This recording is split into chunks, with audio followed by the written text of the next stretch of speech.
Good morning प्यारे student, आप सभी का स्वागत है हमारे यूट्यूब चैनल लेट्स डिस्कस में।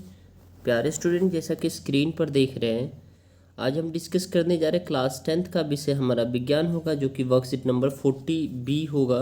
ठीक है, और ये 11 अक्टूबर 2021 के लिए है। तो आज हम पढ़ने वाले हैं जैव प्रक्रम। तो जैव प्रक्रम में चलिए हम स्टार्ट करते हैं। जैसा कि इस पिक्चर में देख रहे हैं प्यारे स्टूडेंट, ये है जो है ना हृदय है। ठीक है, ये हमारा रुधिर है और ये हमारा जो है ना गमन संसाधन तंत्र है, यानी मानक संसाधन है। ठीक है, संवहन है। ठीक है, तो चलिए इसे हम समझते हैं। देखिए, मानव में वहन कैसे होता है। ठीक है, तो अन्य बहुकोशिकीय जीवों की भांति मानव को भी भोजन, ऑक्सीजन आदि की ज़रूरत होती है। जैसे कि सभी दूसरे जीव को ज़रूरत होती है, सेम उसी प्रकार इंसान को भी ज़रूरत होती है किसकी? ऑक्सीजन की, भोजन की नियमित आपूर्ति की आवश्यकता होती है। यह कार्य एवं एक संवहन तंत्र द्वारा ही किया जाता है। यह तंत्र मानव में विभिन्न पदार्थों के संवहन के लिए उत्तरदायी होता है। जैसे मानव संवहन तंत्र के अंतर्गत हृदय है, रुधिर वाहिका है, रुधिर व लसिका है। तो मानव संवहन तंत्र के अंदर क्या क्या है? हृदय है, हृदय, रुधिर वाहिका है और रुधिर लसिका है। हृदय में से जो हमारा पंप करता है, ठीक है, और रुधिर वाहिका जो धमनी, सीरा और कोशिका होता है। ठीक है, याद रखना है आपको। संवहन तंत्र के अंदर हृदय, रुधिर वाहिका, रुधिर व लसिका संवहन का माध्यम होता है। रुधिर और लसिका। हृदय क्या होता है? तो ये एक पेशीय अंग है। ठीक है, और यह हमारी मुट्ठी के आकार का होता है। तो हृदय मतलब जिसको आप हम लोग कहते हैं ना हार्ट, ये रहा हमारा हृदय। ठीक है, दिल। ठीक है, अब देखिए, मानव हृदय में 4 कोष्ठ होते हैं, दायां अलिंद, बायां निलय और बायां अलिंद। ठीक है, तो मानव हृदय में कितने कोष्ठ होते हैं प्यारे स्टूडेंट? 4 कोष्ठ होते हैं। चलिए, इसके बाद अब देखिए यहाँ पे, ये हमारा जो मानव हृदय का तस्वीर है। ठीक है, मानव हृदय का तस्वीर, इसको हम क्वेश्चन आंसर में अच्छे से समझ लेंगे। ठीक है, चलिए उसके बाद कह रहे एक मानव सामान्य वयस्क का हृदय 1 मिनट में 72 बार धड़कता है। तो आपसे ऑब्जेक्टिव में पूछा जाएगा इंसान का जो हृदय का धड़कना 1 मिनट में कितना होता था? 72 टाइम्स। ठीक है, मानव हृदय एक चक्र में 72 मिलीलीटर रुधिर पंप करता है, यानी 70 मिलीलीटर। ठीक है, रुधिर को पंप करता है, यानी बॉडी के अंदर एक जगह से दूसरी जगह भेजता है, रहता है। ठीक है, उसके बाद फुसफुस क्या होता है?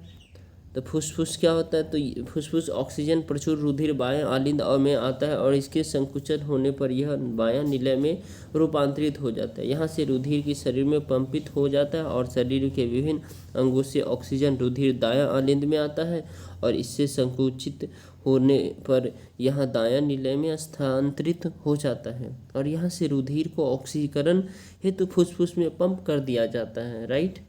अब देखिए, अलिंद की अपेक्षा जो है ना निलय की पेशीय भित्ति मोटी होती है, यानी अलिंद की अपेक्षा जो है ना क्या होता है? निलय की पेशीय भित्ति मोटी होती है। ठीक है, अब देखिए, अलिंद की अपेक्षा जो है ना निलय की पेशीय भित्ति क्या होती है? अब देख पा रहे हैं जैसे जो है ना, जो कि मोटी होती है। ठीक है, ये देखिए, ये कितनी मोटी है। ठीक है, ये पेशीय भित्ति ये मोटी होती है।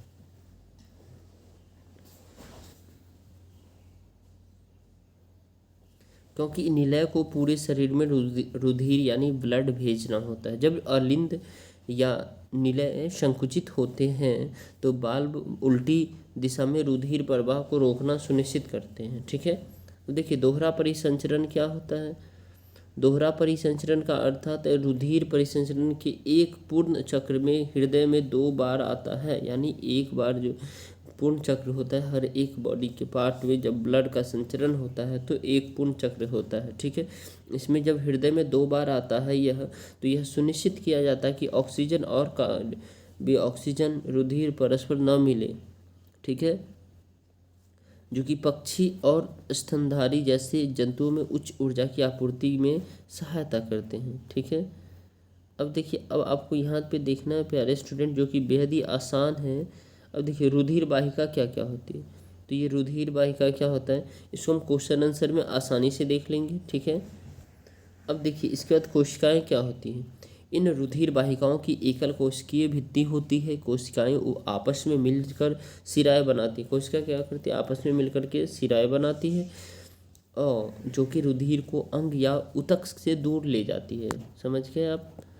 अब देखिए रुधिर यानी ब्लड होता है, ठीक है। रुधिर के क्या क्या अवयव है, ठोस अवयव और द्रव अवयव। ठोस में आप देखेंगे रुधिर कणिका में,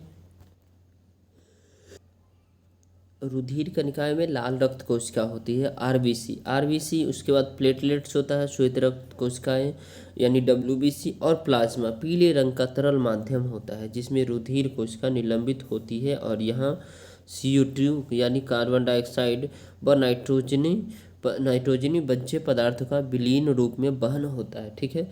तो लाल रक्त कणिकाएं डियर स्टूडेंट जिसमें क्या होता है, ऑक्सीजन को लेता है और कार्बन डाइऑक्साइड को इन्हें एक्सहेल करता है, ठीक है।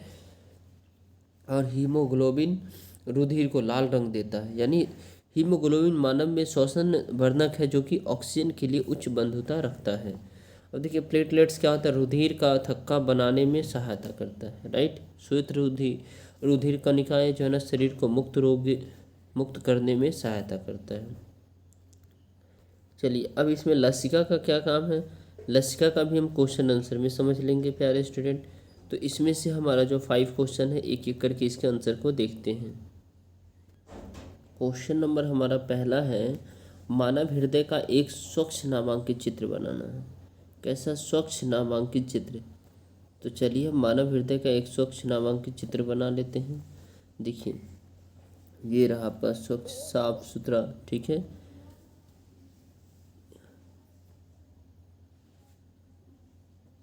देखिए ये रहा आपका मानव हृदय का, ठीक है। इसमें देखिए ये विभाजिका है और ये आपका बायां निलय है, ये दायां निलय है, ठीक है। यानी ये बायां और ये दायां, यानी दायां इसमें ये होता है, राइट होता है, ये लेफ्ट है, ठीक है। फुसफुस सिराएं होती है ये, और यहाँ शरीर के निचले भाग में महाशिरा है, ठीक है।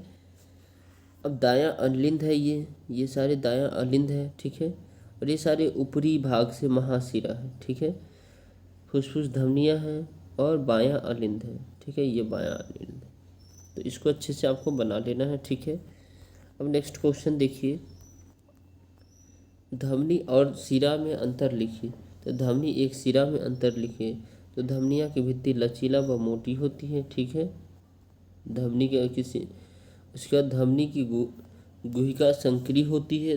धमनियाँ में ऑक्सीजन रक्त होने के कारण लाल दिखाई देती है। धमनी में कपाट नहीं पाए जाते और धमनी के आयतन में कोई परिवर्तन नहीं होता और धमनी में रक्त रुक रुक कर प्रवाहित होती है, ठीक है।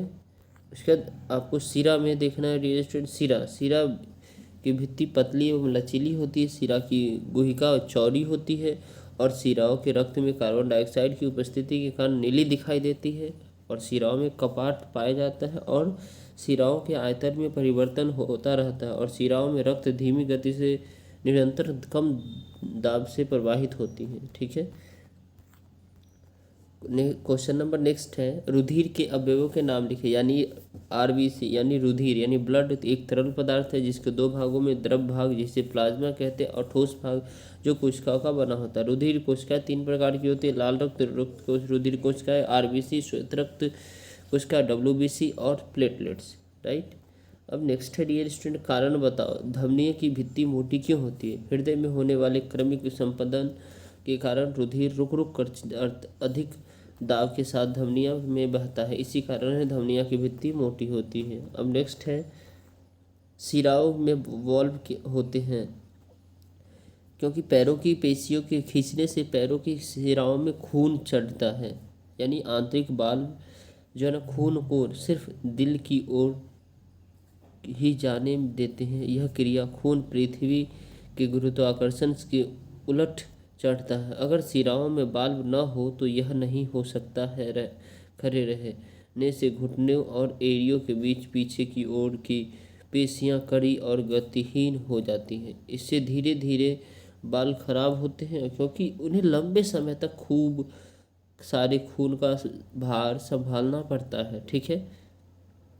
इससे पैरों की शिराओं में चिरकारी निष्क्रिय हो जाता है और यानी खून का बहाव रुक जाता है। इसी से शिराएं सूज जाती है और टेढ़ी मेढ़ी हो जाती है। इसी त्वचा पर अल्सर भी हो सकता है। ऐसा वहाँ के ऊतकों के कमज़ोर पड़ने के कारण होती है। ठीक है। नेक्स्ट है डियर स्टूडेंट, लसिका क्या होता है। ठीक है, लसिका क्या होता है, जब रुधिर कोशिकाओं से होकर बहता है तब उसका द्रव भाग रुधिर रस कुछ भौतिक रासायनिक शारीरिक प्रक्रियाओं के कारण कोशिकाओं की पतली दीवारों से छनकर बाहर जाता है। बाहर निकला हुआ यही रुधिर रस लसिका कहलाता है। ठीक है, और यह वस्तुतः रुधिर ही है जिसमें केवल रुधिरीकरण का अभाव रहता है। तो आई होप प्यारे स्टूडेंट ये आपको समझ में आया है। ठीक है, लगता है ये आपके लिए हेल्पफुल है तो इसे ज़रूर लाइक करें। चैनल पे नए हैं तो चैनल को सब्सक्राइब करें और वीडियो को शेयर करें। तो फिर मिलते हैं नेक्स्ट वर्कशीट में, तब तक के लिए बाय बाय, टेक केयर।